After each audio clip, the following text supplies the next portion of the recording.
ఇప్పుడే ఎన్గోల్డ్ బయర్స్ కి కాల్ చేయండి. మీ తాకట్టు బంగారం కష్టాలకి గుడ్ బై చెప్పండి. సరే, మనకు ఎలా తెలుస్తారా వెళ్ళేటప్పుడు ఎలా జరుగుతుందో నాకు తెలియదు, బట్ విల్ సీ అనుకున్నాము. సుబ్రహ్మణ్యం ఫర్ సేల్ పోస్ట్ ప్రొడక్షన్లో ఉన్నప్పుడు హరీష్ సడన్గా నన్ను క్యారిడార్లో నిలబెట్టి ఒక 20 minutes ఈ ఐడియా చెప్పాడు. భలే ఉంది హరీష్ అని. బాగుందనంటే చాలా బాగుంది, ఇది చాలా మంచి సినిమా అవుద్ది, గో హెడ్ అంటే ఒక ఐడియా క్యారెక్టరేషన్ చెప్పాడు అంతే 20 minutes. ఇది నేను వెళ్ళి బన్నీకి షేర్ చేశాను.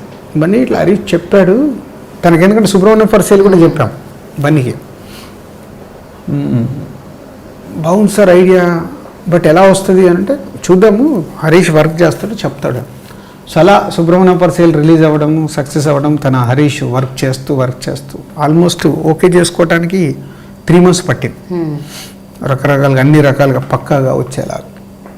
సరే అలా ఓకే అయింది ప్రాజెక్టు. 25th ఫిలింగా సెట్ అయింది. అయిన తర్వాత ఇంకా వాళ్ళిద్దరు ఈ సినిమా జరగటానికి మెయిన్ కారణాలు వాళ్ళిద్దరే, హరీష్ అండ్ అల్లు అర్జున్. వాళ్ళు ఇద్దరు ఉంటూ కూడా నన్ను ఎక్కడ తగ్గనివ్వకుండా, అంటే అది నేను రిలేషన్స్ అన్నానే, సినిమా వేరు రిలేషన్స్ వేరని. వాళ్ళ బన్నీ ఒక స్టార్ హీరో, హరీష్కు తనకుంది, కానీ దిల్ రాజుకి ఎక్కడ కూడా తగ్గనివ్వకుండా నన్ను వాళ్ళతో పెట్టుకొని ట్రావెల్ చేశారు సినిమా కంప్లీట్ వరకు. సో అలా కథ దగ్గర నుంచి అన్నీ ఒకటి డిజైన్ చేసుకుంటూ పాటల దగ్గర కానీ ఎవ్రీవేర్. సో ఒక రైట్ సినిమా రావటానికి వాళ్ళిద్దరు ముందుండి ఓల్డ్ టీముని పెట్టుకొని సినిమా రెడీ చేశాం.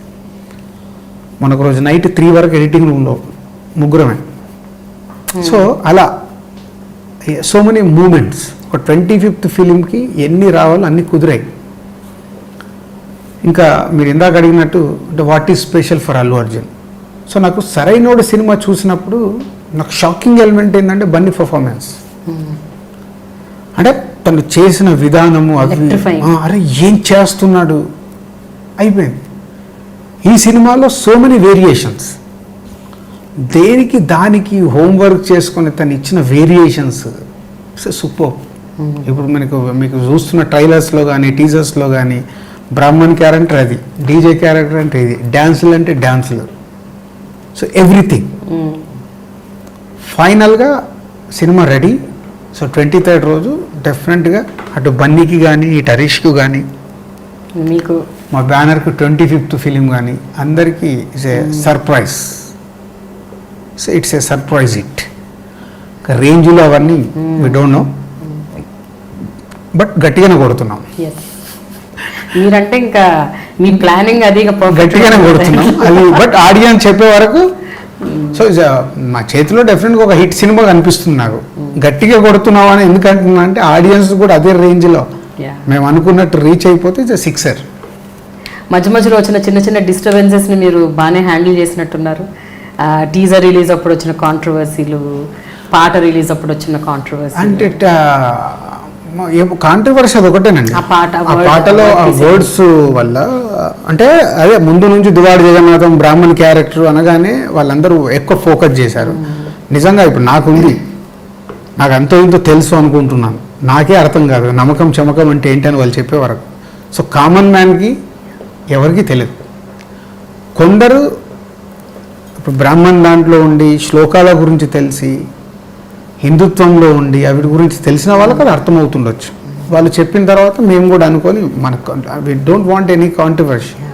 అది ఎస్పెషలీ నేను ఎప్పుడు కోరుకున్నా నాకు నెగిటివ్ ఉండకూడదు. సో మన సినిమా ప్రాపర్గా రెడీ చేసి ప్రేక్షకులకు నచ్చితే ఆ సినిమా ఆడుద్ది. మన ప్రేక్షకులకు నచ్చడానికి మనం ఏం చేస్తాం. సో నా డైరెక్టర్ కూడా హరీష్ కూడా ఎందుకన్నా మనకు అలాంటప్పుడు వాళ్ళని పిలిచాను, హరీష్ని కూర్చోబెట్టాను, వాళ్ళు కూర్చున్నారు, మాట్లాడుకుని ఓకే అనుకొని చేసేసాను. మీకు లాంగ్ లాస్టింగ్ కోరిక పవన్ కళ్యాణ్తో సినిమా తీయాలని, అది అసలు ఎందుకు మెటీరియలైజ్ అవ్వట్లేదు? మీరు ఆయన సినిమాలన్నీ ఆల్మోస్ట్ మీరు డిస్ట్రిబ్యూషన్ అయితే చేశారు. ఆల్మోస్ట్ ఐ థింక్ తమ్ముడు దగ్గర నుంచి Thammudu, Kushi, Prema, Gabbar Singh most of his మూవీస్ని మీరు రైట్స్ తీసుకున్న డిస్ట్రిబ్యూషన్ అయితే చేశారు, కానీ సినిమా ఎందుకు తీయలేకపోతున్నారు? అంటే ఒక 2 స్క్రిప్ట్స్ అనుకున్నాము, ఒక స్క్రిప్ట్ మెటీరియలైజ్ అయ్యేది ఉండి ఎక్కడో సింక్ అవ్వక చేయలేకపోయాము. అదేంటో మొన్న కూడా జస్ట్ 1 మంత్ బ్యాక్ కలిసాను కళ్యాణ్ గారిని, త్రివిక్రమ్ గారి సెట్లో కలిస్తే ఇలాగే అన్నాను, అంటే మీరు ఎప్పుడు కథ తీసుకుని వస్తున్నారు చెప్పండి, మీ బ్యానర్లో నేను సినిమా చేస్తున్నాను అన్నారా? సో మీ స్క్రిప్ట్ మీరు నమ్మేది యాజ్ అ ప్రొడ్యూసర్గా మీ జర్నీ అవన్నీ నేను చూస్తున్నాను. సో మీరు మంచి స్క్రిప్టు, ఇది కళ్యాణ్ గారికి బాగుంటుంది అనుకుంటే మీరు ఎనీ టైం ప్లీజ్ వెల్కమ్, నేను మీ బ్యానర్లో సినిమా చేయడానికి ఐఎమ్ ఆల్వేస్ రెడీ. పోతే కళ్యాణ్ గారి ఇమేజ్కు సరిపోయే కథ కావాలి, నాకు హ్యాండిల్ చేసే డైరెక్టర్ కావాలి. ఆ 2 ఉంటేనే నేను కళ్యాణ్ గారి దగ్గరికి వెళ్ళగలుగుతాను. But we are working. సో అది ఎలా సెట్ అవుద్ది ఏంటి వీ డోంట్ నో. సో నేను ఇందాక చెప్పినట్టు ఏదైనా అనుకుంటాం, అంతే, అది సెట్ అవ్వాలి. అనుకుంటే ఇవి జరగవు, అది ఆ ప్రాసెస్లో జరుగుతూనే జరుగుతాయి. కానీ రాజు గారు, కళ్యాణ్ గారు అడపా ఇంక ఇది లాస్ట్ సినిమా, ఇంకో 2 సినిమాలు తీస్తాను ఇలా అంటూ ఉంటారు. అప్పుడల్లా మీకు కొంచెం గుండెలో రైలు పడగడతాయో? అంటే ఇది ఇప్పుడు నేను నమ్మేది ఏదైనా ఇప్పుడు జరగాల్సింది ఉందనుకోండి, మా కాంబినేషన్ 100% జరుగుతుంది. అది నా సంకల్పం, నేను దాన్ని నమ్ముతాను. దానికోసం వెయిట్ చేయాల్సింది, ఏదైనా టైం రావాలి. సో ఏది మన చేతిలో ఉండదు, మనం ప్రయత్నం చేసే వాళ్ళమే. మన ప్రయత్నం సక్సెస్ అయితే ఆ రోజు జరుగుద్ది, నమ్ముతున్నాను నేను.